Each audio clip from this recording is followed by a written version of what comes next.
Pastor Chris Monahan here. Just want to give you a quick update on Israel and some of the ways that we better understand what's happening in our world today. You know, as a pastor, I love to study the Bible. I've always had a heart for Israel and went to a Messianic Jewish Bible school, married a Jewish woman, involved in a lot of Messianic congregations. We have friends in Israel. We have a number of Messianic congregations that we stay quite connected to. Our church is supportive of a ministry called Revive Israel that is, in has a messianic congregation in Jerusalem. And again, we're trying to navigate all this, and I think it's important that we understand what we're battling here. It's a force of good and evil, and we have to be sure that we're on the right side. We're on God's side when it comes to the decisions that we make.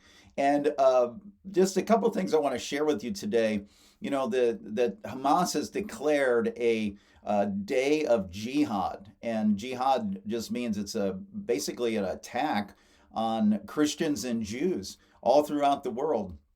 And it's in response to Hamas's terrorist attack upon Israeli citizens, defenseless citizens, and hundreds of terrorists crossed their border, came into different communities and killed and murdered, raped, kidnapped.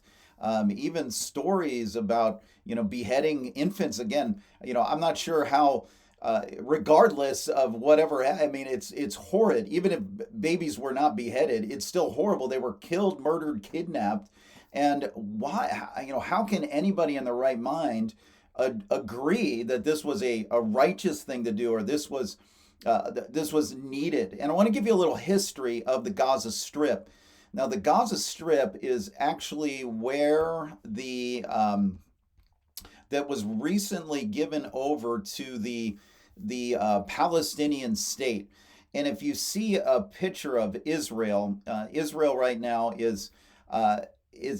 back in 2005, they gave the Palestinian state this strip of land called the Gaza Strip.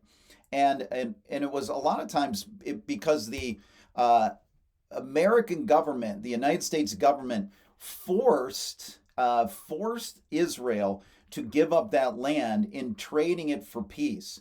And so when we look at this piece of land, it's a beautiful piece of land.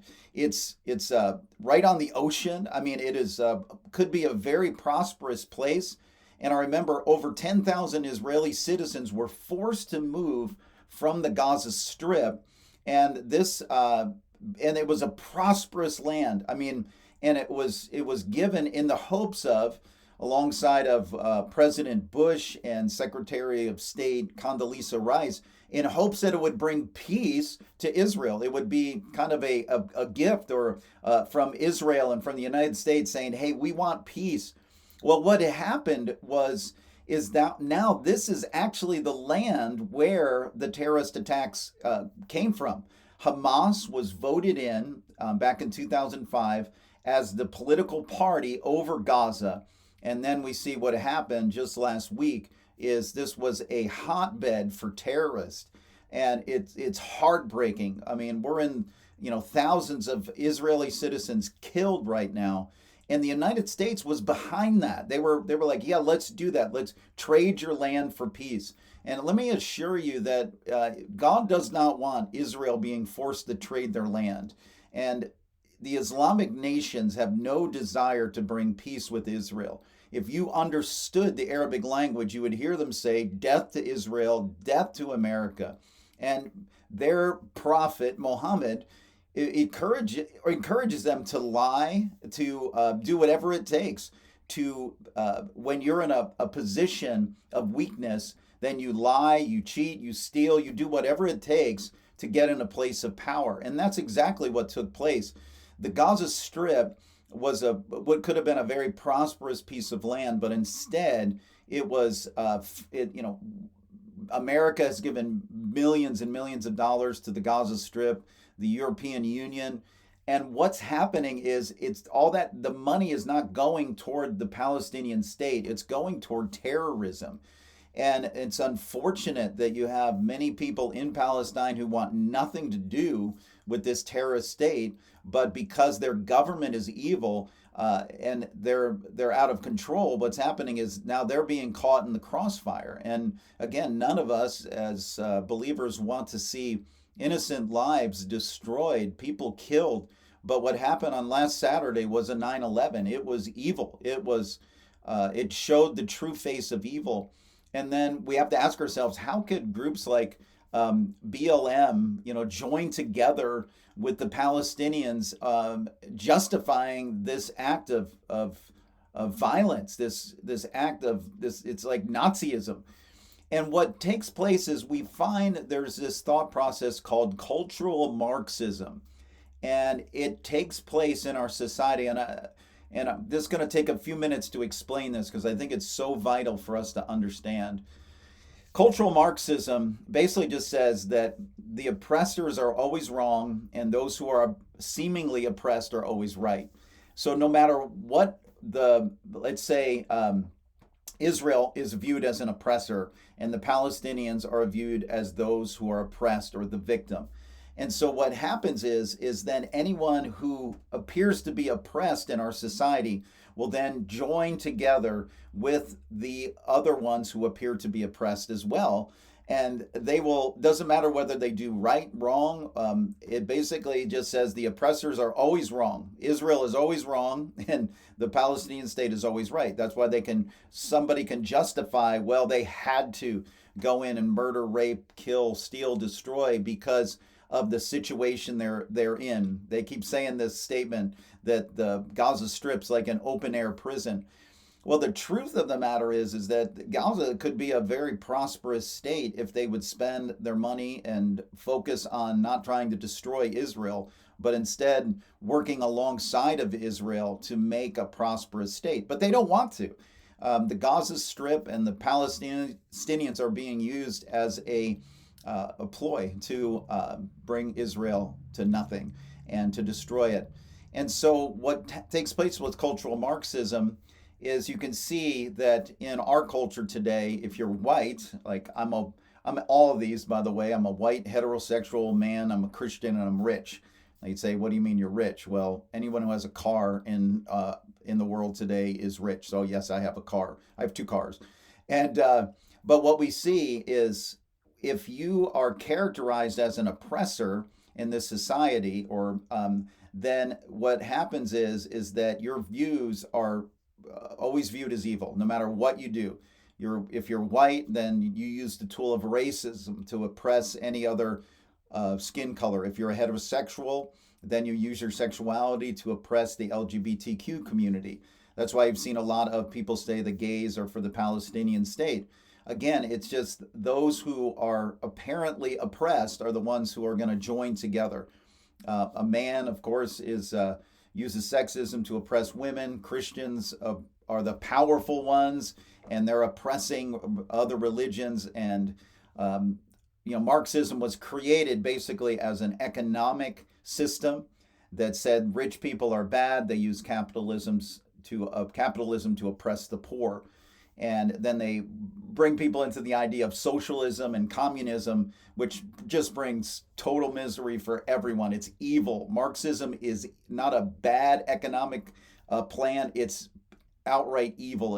The first thing Marxism does is it eradicates God, eradicates human rights, and it just produces misery for the cultures that embrace it. And I always like to say, look at America. We have to build the walls to keep people out. Venezuela, no one's going to Venezuela right now because they're a socialistic, communistic country, but everyone wants to come to America.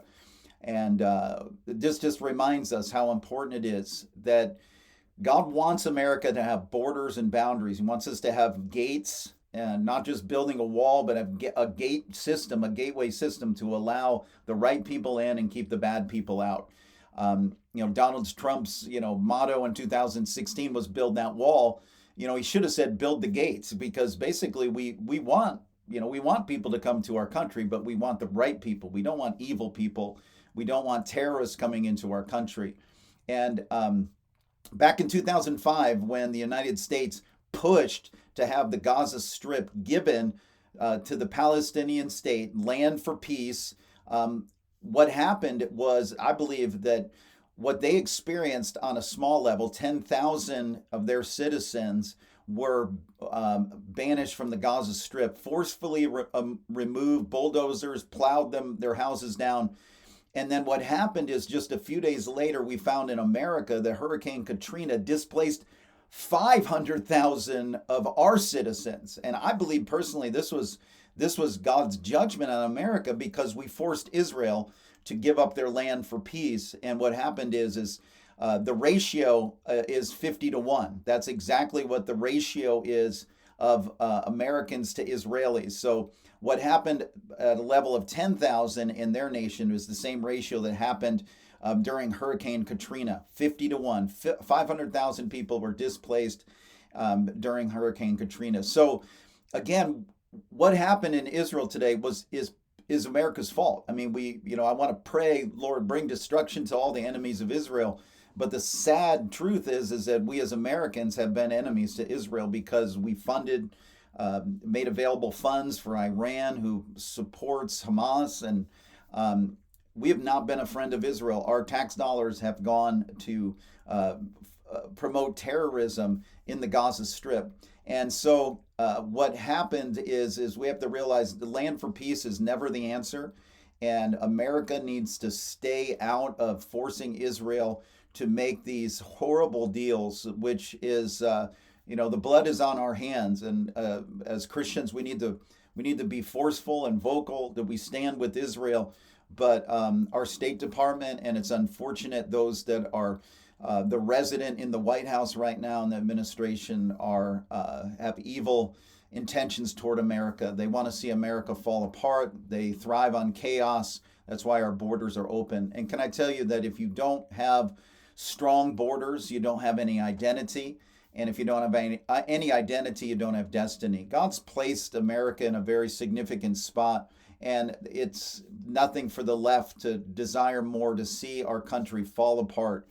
The song written by John Lennon, Imagine, where there are no boundaries. Imagine where, there's no war. Imagine, there's no private property. I mean, that's like Marxism in a song that John Lennon wrote. And I would encourage you to study how Marxism is affecting the minds. It's especially prominent in colleges, and it's coming against it. It's the exact opposite of the foundation of Christianity. Psalm 11:3 says, if the foundations are destroyed, what will the righteous do? And the foundations have switched from biblical Judeo-Christian values to Marxist values. And we have to be aware that's the mindset that's happening. How could Black Lives Matter stand alongside this horrible act by the Hamas and support Palestine in this? And how can so many in the LGBTQ communities do the same when in Islamic countries their lives are at risk? And again, it's because of this cultural Marxism. If you are the apparent oppressor, you're white, you're a heterosexual, you're rich, you're a male, you're a Christian, then what happens is anything you do is wrong. Doesn't matter what the oppressor does, what the oppressed do, because they're just trying to throw off the shackles that the oppressors have put on. And it's just a lie. This is what Black Lives Matter did back in 2020, and that's been their whole plan, is to disrupt, make people feel guilty, like we have this inner racism that needs to be exposed, and we don't think Black people matter, and that's from the pit of hell. And I always say that lives matter. If you have to put a color in front of it, you're the racist, and that's exactly what Black Lives Matter has been. It's a racist organization against white people, and it's disgusting. And it needs to be called out. BLM stands for Build Large Mansions, because that's all they did was take the funding, and they didn't help Black communities. They made things worse, and crime is up. More Black people are losing their lives now than ever because there's more violence. And again, that's what these groups, they thrive on, is violence. They thrive on doing immoral things, raping, kidnapping. That's what the Hamas terrorist group has done. And the funding that's been given to them, instead of being used to help their people, it's being used to destroy Israel. I always remember Jordan Peterson. If you ever get a chance to listen to him, he began as a liberal, and he said that I joined liberal organizations because I wanted to help the poor. But then he goes, I realized after 3 years, these people don't want to help the poor. They just hate rich people. They want to destroy the rich. And that's not how things work. There's biblical principles that we follow, and the biggest problem in our world today is it's a lack of Judeo-Christian values, and this is exactly what cultural Marxism wants to do. And what happened in Israel is heartbreaking, and we know that Israel now is defending herself. And thank God that America is standing with her in that process. And again, it's heartbreaking to know that there are families in not only in Israel but also in Palestine that are suffering. But it's the same. Imagine what took place in World War II. We had Britain had to bomb Germany, and innocent people lost their lives. But because the nation was evil, there has to be the regime has to come down. And if the people of the nation aren't bringing the regime down, then it's unfortunate that the nation has to be destroyed. And it's violent, it's painful, but that's what had to happen to the Nazis. And this is what's going to happen to Palestine because of the terrorist organizations that are being allowed there. And so we need to pray and continue to stand with Israel.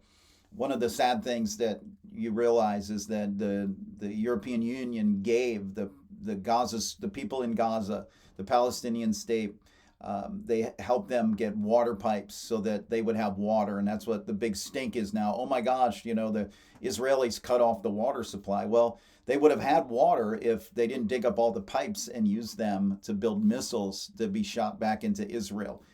And it's sad and unfortunate, but these Arab nations, they cannot govern themselves. Their intentions it's based on Islam Islam is not a peaceful religion. There is a very strong move for many people in Islam to bring the destruction of Christians and Jews. And I know only about 9% of the Islamic people are violent, but I think up to about 30% tolerate it and don't do anything to oppose it. So that's about, it's about 65% of people that are hold to the Quran don't push back against these ideologies. Israel should never give their land up to the Arab nations. Israel is, if you look at a map of the Middle East, see that little red spot up there called Israel? That is the land mass that they're trying to take away from Israel and give it to the Palestinian state. And prior, if you read history, Mark Twain, he walked throughout Israel and he said, this place is a desert. There's nothing here. But when Israel came into power, they turned that desert into a garden. And they have worked the ground. They've become prosperous. But the land that they've given back to the Palestinians is impoverished, and it's not because Israel doesn't want them to prosper or the world doesn't want them to prosper. It's because of the evil that leads these the Hamas terrorist groups, Hezbollah. What they're doing is they are bringing their goals into that land, and it's not to bless the people. Oftentimes that they are using people as human shields.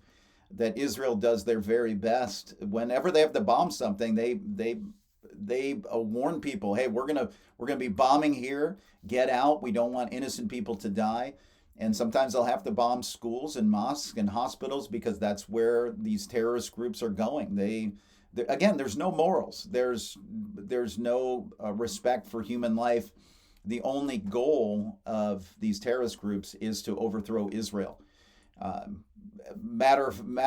fact, one of the cases that happened one time is Iran had an earthquake, and Israeli has the best technology to help find survivors in earthquakes. And the Iranian government says, we don't want you to come and help us. And they would choose that their own people would die than to get help from Israel. So, again, I just wanted to give you a quick update. Israel is 1/500th the landmass of the Middle East. If they want the Palestinian state to thrive, then let one of these other Arab states give them their land and be done with it.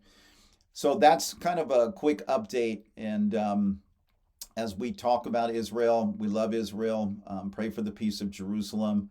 Guys, thank you so much for joining me today. This is Pastor Chris. I hope that what we heard today and saw today is helps you get a better understanding of how to pray and how to realize what's happening in our world. So I'm signing off. God bless.